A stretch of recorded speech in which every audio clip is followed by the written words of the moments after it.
Oh shit. As you guys can see, this setup is fairly fresh. We just the aquarium was sitting for a while. The water was getting low, very dirty. Kind of was out of my momentum because of the fact that I had been kicked out of my sperm donor's casa. And yeah, it just, back and forth, back and forth, back and forth. Always fucking drama with people. Nobody can ever fucking see eye to eye with me. So, I kind of fell out of it. The water was like, what, around here. A couple fish had passed. Luckily, I have a little guppy up there. Those two Australian rainbows survived.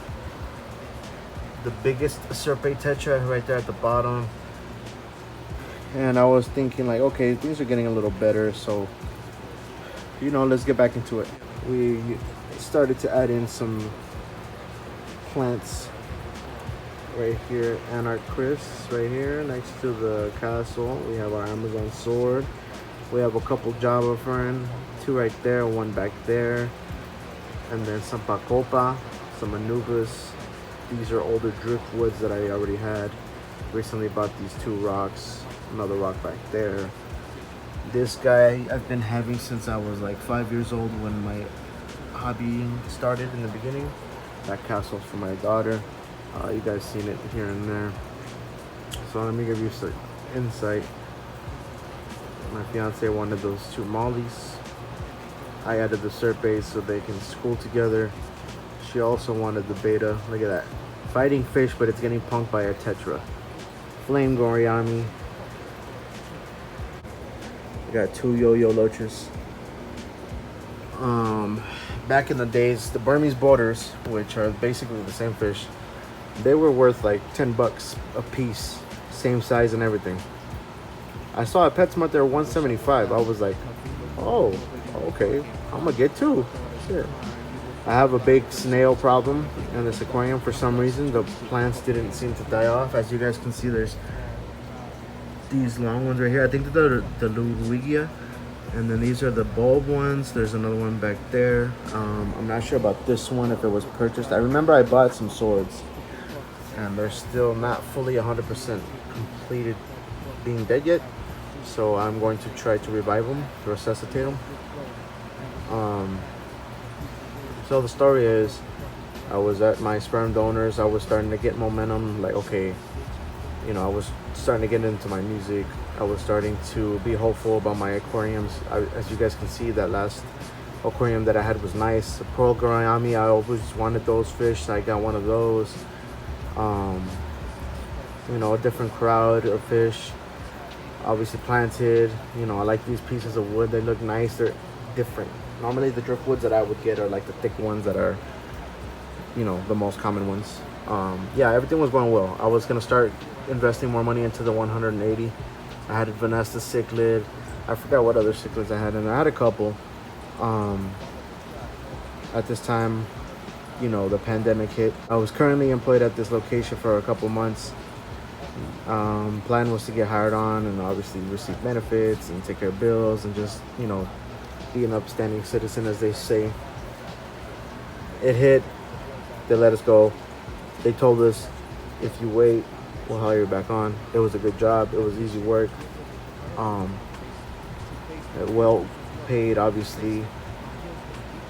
So yeah, at that time, sperm donor was upset. It was crying about the fucking, oh, you owe me 10 G's, 10 G's, 10 G's. I started to get annoyed after a while because I said, I owe you 10 G's. Where the fuck are the receipts? I had owed him prior to that time. I owed him 3,000, and he had the receipts. He had literally everything written down. Okay, I got him this, I got him that, I got him this, I got him that. I had successfully paid the whole thing off. All of a sudden, I owe him 10 G's. So I was fucking frustrated, especially the pandemic hit. I didn't know about the unemployment benefits until I, maybe a couple weeks into the unemployment. People could say whatever. Oh yeah, you could have been working. The fucking government said that we can't be working. We're supposed to be, it's at home order. Obviously, some people don't give a crap about that. Rather go out there and risk COVID or whatever. Rather go out there and risk it. for the biscuit. But like I was saying, throughout that time, my assumption, sperm donor was getting jealous. Also, he had, once we left, moved in his little side hoe that he was porking around like the little turkey stuffing that she was supposed to be or whatever. So I'm assuming he was slowly starting problems with us so he can get us out eventually. And another thing about that is that I would kind of run the show a little bit here and there because, you know, I'm the one that knows how to make a decision. He's the one that always asks, oh, what should I do? What should I do? So I kind of made decisions for him on what he should do.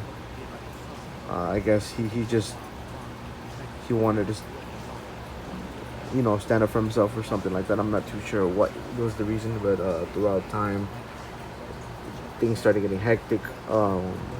His little girlfriend, I'm sure he was trying to move her in. His little ex-baby mama, whatever the hell she is, the mother of my sister, she was trying to beef with me and all this shit, telling me that she cares about my daughter, and she's over here fucking pushing her around. She's lucky she didn't get slapped. That's what I'm gonna tell you guys right now. All this tensions build up, and then eventually we just left. He had already told us, he said, I'm kind of, no, he didn't say he's kind of, he said he was tired of all the bull. He wants us to leave, blah, blah, blah. Because this guy's over here trying to play favorites with his little ex-baby mama. So we just upped and left. We were like, all right, that's it. We're not going to be pushed around by some punk that got suckered into getting a house because of his fucking sister. She basically made him get the house that he's currently living in, so he can take care of mommy and daddy while she lives the, you know, the wealthy life. Oh yeah, she worked so hard for her money. Yet she had a house loaned to her by her parents, so she can have a better life for her kids. All that shit was built on a fucked up ass foundation, and I'm assuming that's why he wanted us to leave. So, after all that, moved into our new place. The whole time I was just focusing on work. Yeah, I didn't really pay attention to the aquariums. Found out that the sperm donor didn't take care of the 180. Basically, those fish got killed. So everything was just pretty fucked up. But now I'm back, and I have a plan for this aquarium right here. Basically the same concept, an abundance of greenery, a good amount of driftwood, good amount of rocks. These two things are going to be hidden, but you can see. And on this right side right here, I've been looking up paludarium platforms. I can't find anything. I need the aquarium real high so the filter can keep filtering. So my objective, I'm going to get a couple of long driftwoods, glue them to a flat slab of rock, and build on that. As you guys can, we'll keep it going, and you know, we'll see what's going on and whatnot. So I think this is pretty much it. I'm not gonna add any more fish. I do want to find something that can be outside the water, but that won't kill my fish and won't jump out of the freaking aquarium. But we'll discuss it. We'll figure it out once the plan is set in motion. So we'll figure it out. Alright guys, thank you guys for your time. Sorry for the long video. Just a lot of stuff been going on. Kind of needed to get it off my chest. So just hit me in the comments if you guys like this aquarium, if you have any advice. Thank you guys. Unique Aquariums out. Happy New Year 2020.